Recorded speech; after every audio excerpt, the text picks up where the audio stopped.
All right, so today we're going to be creating 2-point perspective houses based off of the movie Up. I had originally seen this art lesson from Art Room Brit on Instagram, and she has great ideas. So definitely go check out her page. And I love the concept that my students, you guys, would be able to come up with your own versions of houses that would be floating up in the sky as we practice 2-point perspective. So before we begin, take a look at a quick clip here from the movie Up. Once we've done that, then let's dive in a little bit into what 2-point perspective is, and let's get creating our own.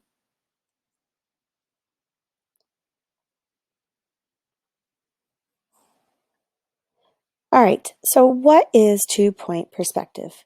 2-point perspective is you are going to be using the horizon line, something that we've talked about, which is above the line is what's the sky and what's below it is usually the ground. So when you're creating houses or buildings, as you can see here, here is my horizon line, and then here are my vanishing points. So 1-point perspective is you'll have one vanishing point, and 2-point perspective is when you have two vanishing points. So you can see I've got two, and the two is going to help us with creating the front of our house, the side of our house, and then also below our house. So you can see here is if we draw a straight line past our horizon line, which we could technically do, and we will in some way, we're going to create the underneath of our house. And this way, we're not drawing these lines all the way through. So what we're going to do today is have our horizon line, have our 2-point perspectives like this on our paper, and we're going to use our paper where we're going to have above the line just a little bit of the horizon line. We're going to draw a line and we're going to stop it. And then what we're going to do is have below it, we're going to put a dot, kind of like what you see right here of the tip, the corner. And we're going to draw the lines to our horizon line. And as we create that, we'll see the underneath of the house, giving that illusion when we add the balloons that we're underneath of it and that it's above our heads. So it's actually quite simple once you get going on it. What that means is, say this is our house that we're drawing, this building here. Anything to the right of it, all these lines go towards that horizon line. See how it's all going this way? And these lines are all going that way. And then on the left side of it, these lines are all angling down towards the left vanishing point or angling up towards the left vanishing point, as you can see. So those are just kind of some of those rules and things to help guide you. And that's what we're going to be playing with today. So let's get started. So today we're going to be playing with perspective. We've talked about different types of landscapes. We've talked about how to make things go into the distance, where you have things in the distance are smaller. Things that are in the foreground are obviously bigger because they're closer to you. And now we're going to learn a little bit more about that terminology. So the words that artists use, such as horizon line and vanishing point. So each of those are really important when it comes to creating a perspective that looks real. And we are going to create a house similar to one from the movie Up, where you can design how your dream house would look. And remember, this is just your first experience doing this. So I'm going to teach you how to draw a building and how to make it have height. Remember, height is going up height, and then width, and then depth is that thickness. So we're going to be doing that on our piece of paper because we want to give this illusion of this space where we're looking from the ground up, where we see the house, where you see the underneath of it. It would be best to have your paper in the portrait mode. Landscape, your house might fit a little bit smaller, and it doesn't give as much of an illusion that it's way up in the sky. So this is the way I recommend us to practice with this first today. We're going to need a pencil, and you're also going to need a ruler. Those are the biggest things to help us with our lines. Once you have that, and we do our drawings today, we're then going to go into overlapping and doing our balloons and all that fun stuff. So our main goal is to draw our building and practice those perspective points. And once we get the outline of it, you can go in and add those details. So let's get started. Okay, so imagine that this is our house, right? Straight on, you just see the front of it. We typically draw houses this way, where you see the front of it, you'll see the roof, but you don't see the side. Today, turning it, you're going to see the side, but we're also going to angle it this way, where you're going to see the bottom. So you're going to see the front, you're going to see the side, and you're also going to see the bottom. What I'm going to teach you is we need the horizon line, and then we're going to have something called the vanishing point, where if my vanishing point is a dot on the horizon line, all the lines go to that vanishing point. Even the top goes to the vanishing point. So that will help give that illusion of exactly all these lines going back into space to create that depth in our houses that we draw today. I had to move my video to creating this at home, and I apologize. I don't know why the lights are the way they are. It was clear for me, but obviously my iPad was having some sort of issue. But what you want to do is we're going to create a horizon line. So we don't want our horizon line too high up on our paper because we want to have enough space for the balloons and the top of our house. And we also don't want it too low that we can't draw our house past that line. So what you're going to do is add two vanishing points. So I want you to put a dot on the left side and then also a dot on the right side on that horizon line. And now, what I would like you to do is to draw a line, and I know it's very difficult to see here, but I would like you to draw a line that is coming all the way down through the horizon line. So, fun fact, sometimes your iPad decides to stop recording midway, and that's what happened to me here. I got that far in this drawing, and I have to redo it so you guys can see my directions.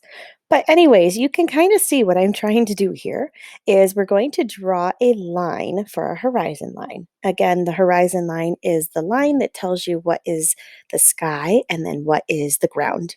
And these crazy lines going across my screen, I have no idea what's happening. But now we're going to put our two vanishing points back on our paper, which I'm sure you already have done.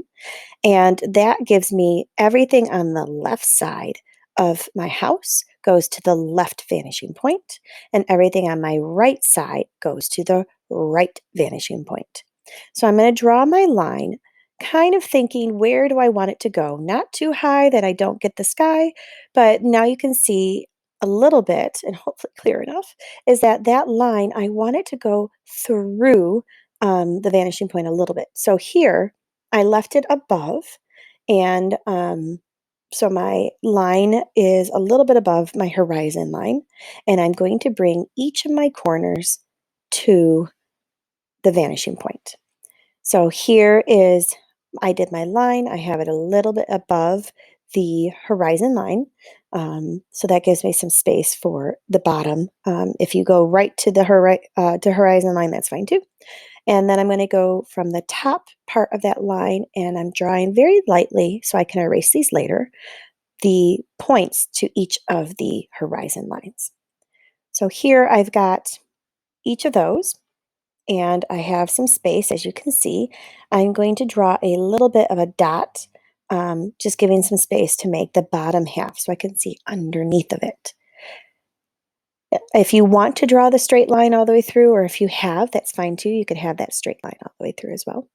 And then you're going to go from that dot, as you can see, to the other vanishing point. So that is the bottom of my house. You'll learn as you're making this, anything on, as I've said before, the left side is going to go to the left vanishing point. only if it's on an angle. So right now, let's figure out, I just drew a small little line for us to figure out, where do I want that side of the house to be? Well, I also wanted to add like a little deck going around the back. So that's why I'm going to leave a little bit more area here. On the right side, I'd like that side of the house to be a little bit longer. So I'm going to draw a line vertically with my ruler that way. Okay. So what I want to do now is figure out the roof. So I have that left side. What I want myself to do now is draw a little bit of a line up, and that's how high I want my roof to be. And so what I'm going to do is now, from the top of that line, I'm going to have it connect to the part of the house, that other line there. And now the tip here, I'm going to make the other side of the roof. So now it's connected. And I know that it's working well this way because of the where I've placed my other lines. Now the top of my roof, for the right side, I need to meet that right vanishing point. So draw a line all the way. As you can see, the house is starting to come together now. Now from here, you'll see that line, the way it's angled, I want it to be perpendicular all the way through. So I'm holding onto my ruler and I'm just sliding it over once I get that exact angle that I'm looking for. And I'm going to draw that here. So now they're perpendicular and they match. So I'll show you again. I match it with my ruler. Since I'm a lefty, I'm dragging it with my left hand. But if you are right-handed, make that L shape with your hand and find that angle, and you're going to slide it until you get to that edge and you'll connect it. And so that will help you be able to do it. And what I just motioned for myself as a reminder is always draw towards yourself. You have more control drawing a line towards yourself than you do drawing away. So now we have all these lines going to the vanishing point, and this gives us the direction of how tall any of the other lines can be. So what I was doing is I was having in my other example, um, my house where I had almost like a garage. So what I'm going to do now is after I draw my straight line, I'm going to make sure I always go back to that vanishing point. Then I'm going to draw a line and I'm going to make a little bit of a deck on the top. So I'm going to put all these vertical lines going all the way up, and that will give me that illusion. And as you see, I'm just sliding it with my hand in that L shape so that way it stays really well. Now, since this is your house design, you don't have to add on a little bit of a deck. You're more than welcome to. It could just be an extension of a roof. I'm just making my railings thicker and just following from that vanishing point on the right, having a railing line up on top. So, I'm thinking about doing the exact same thing on the other side. So it's almost like a wraparound from that one side. But before I do that, I'm going to add in my door. So what I'm going to do is draw two vertical lines. And what you'll notice is when you're doing this, you might have your vertical lines too tall or too short, and that's fine too.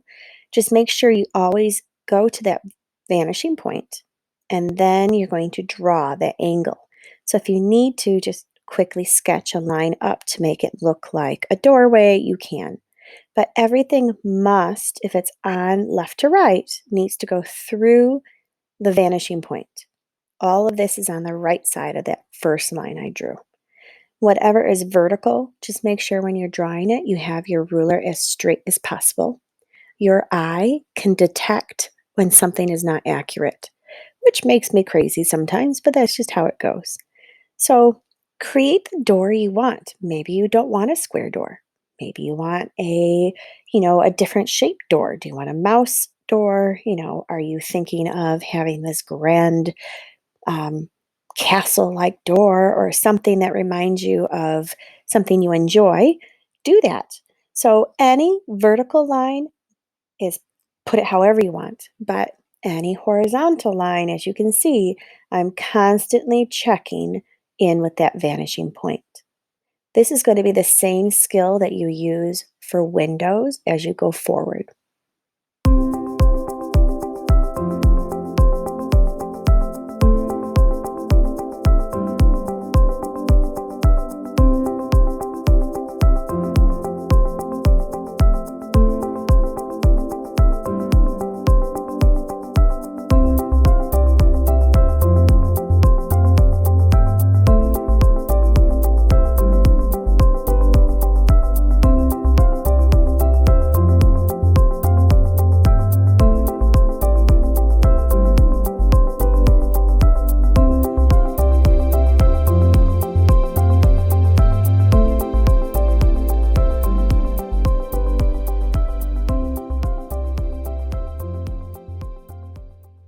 Another strategy you can do for your windows is put the top and bottom from the vanishing point first, and then go in and add your vertical lines to connect them. So those are different tricks. It depends on whatever you feel most like, and create the windows that you want. Do you want to have it where it looks like it's, going deep in, so you can just do a little line from the corners, and then, obviously go back and use your vanishing point to make any of those horizontal lines. So when you would shade that in, it would look like it's sunken in.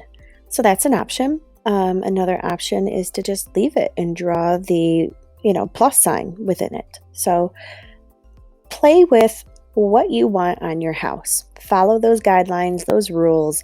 Anything horizontally, go through the vanishing point, and anything vertically. Think about also the texture you want to add. Do you want to add, right now I'm adding stone, like a stone base wall, and I'm going to play with that on this side, and I might add on some different lines for, the siding on my house and other various things. So you can follow along watching this video, but I'd love to see you come up with your own creativeness. I'm planning on adding in like droops and drips similar to Jen Stark, and just kind of playing with things that I like on houses, but then also this house is going to float around like in the movie Up. Well, let's make it fun and in my own artsy way. So remember the line that we had initially. Whenever I'm working on the left side, I need to go to the left vanishing point of that line, and that'll just help follow that rule and give you that better plan.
If you want to add in a chimney, just draw another straight line and draw your lines off of it to the vanishing point, just like you would be doing.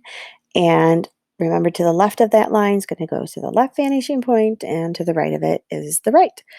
So this way, you get to make the thickness as much as you want. You don't have to have a chimney. You could have a couple. It doesn't even have to be a square chimney. It could be a heart shape if that's something that interests you. So just play with your lines, and remember, you can pause this video at any point or go through and skip past it. If something doesn't look right, erase it, come back to it, figure it out.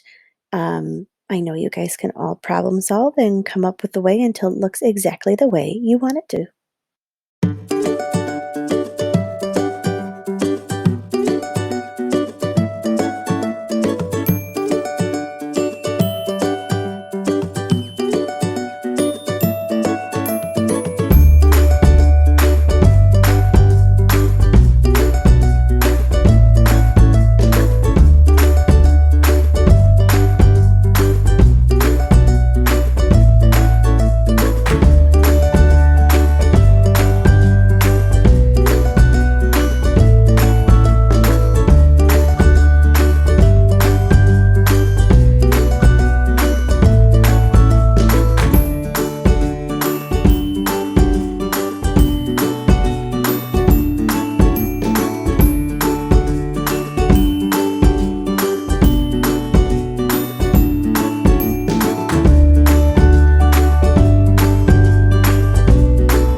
once you feel that you've done all the drawing that you want to do with your house, erase those other lines because they're more just guidelines to help you with not having to go back to the vanishing point as often when you have them all drawn.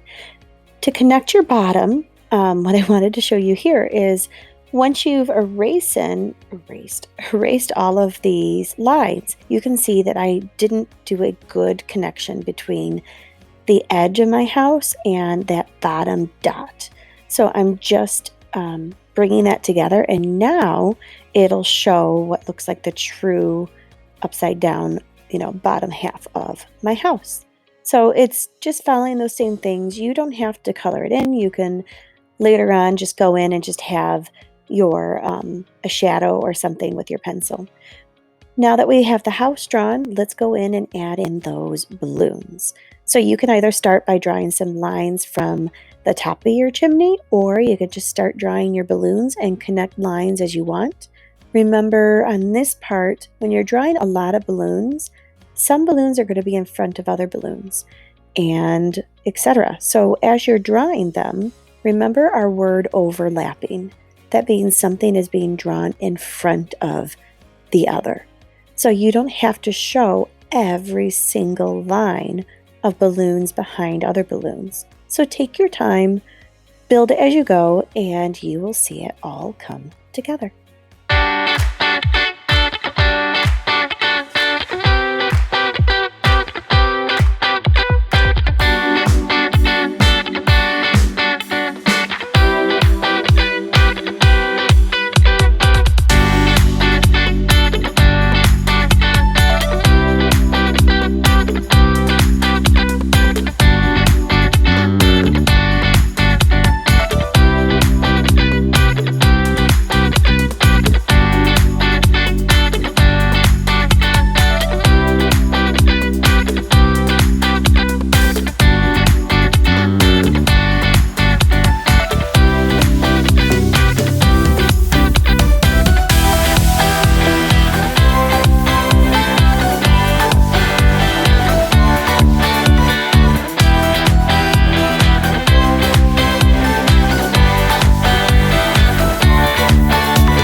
You're going to need your watercolors along with a cup and a brush, or you can also use markers, so regular washable markers that we've done throughout this year, and you're going to wet everything really well.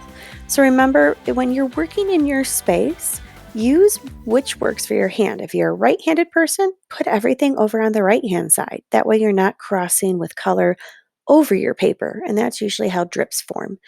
I'm a lefty, so I always have my paint palette on my left-hand side, and it just makes it easier. The first thing I want to show you is how we're going to use these markers to be able to, like the washable marker, to be able to use on our pens, or balloons, I apologize, similar to how we use the watercolor. So what you're going to do is make a nice thick outline, and you can use these markers around each of your balloon areas. It's really good for fine detail work. It gives you lots of value.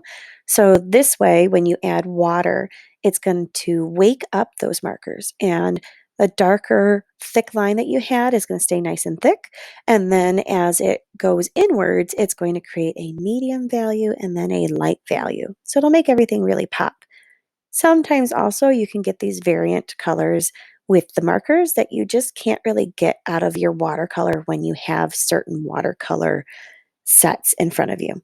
So obviously, for the purpose of this video, I'm just going to show you, but you don't want to put markers on any wet paper because then you're going to ruin your marker. It's just going to absorb that water and it's going to take a bit to, for the ink to come back down and fill that spot.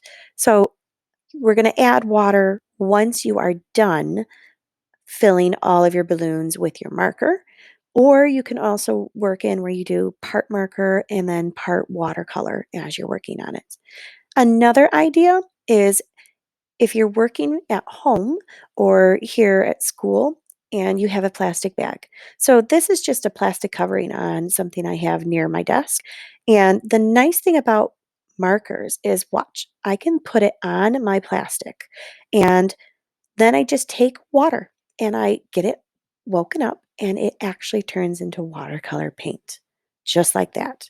So there's several ways to use markers in a fun way. It's learning how this medium can work.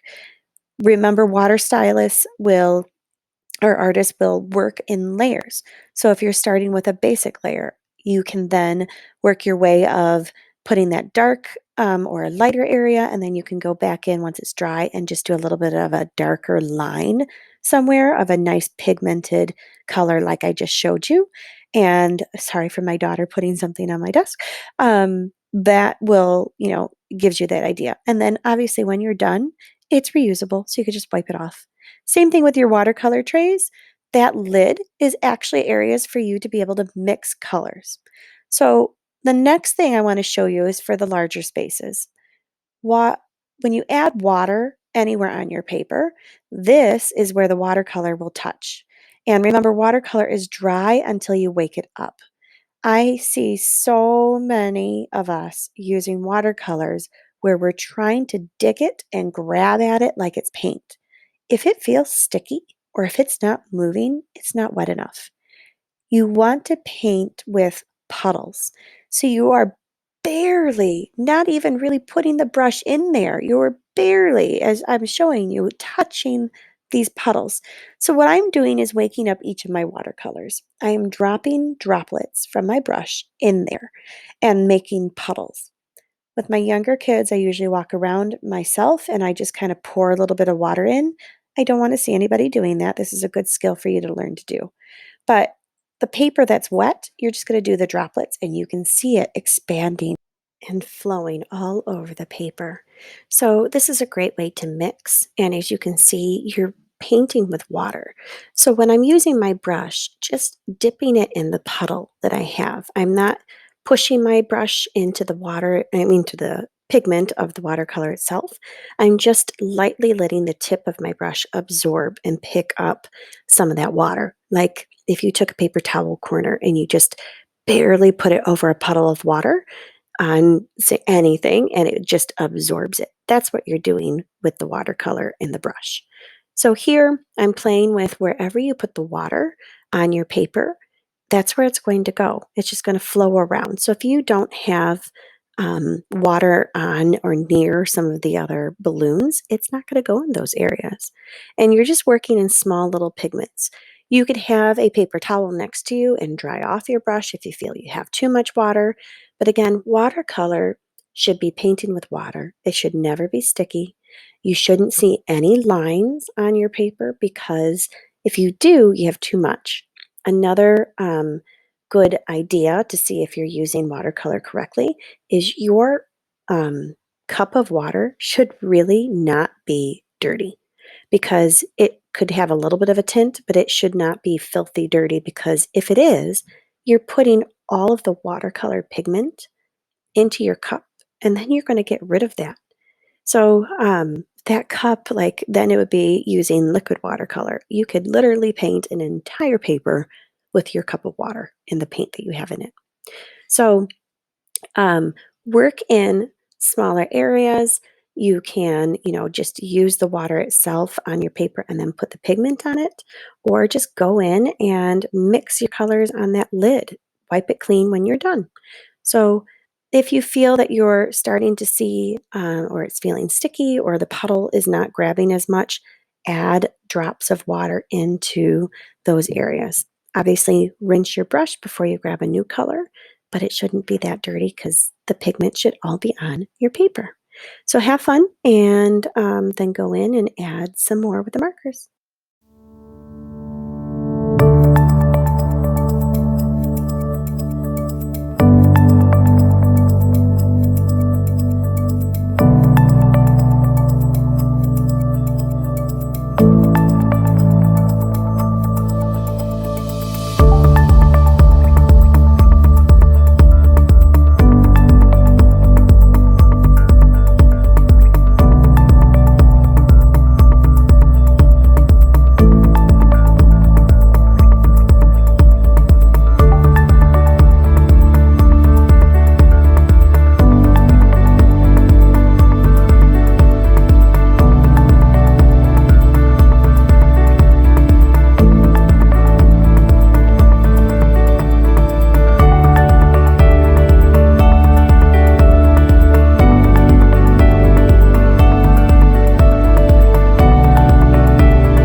Once you're done, you added in all your details, splatters, or different things if you want to. You can even put some salt on if you want to absorb some of those areas and have different crystal effects. Just take a picture and turn it in. I hope you had fun.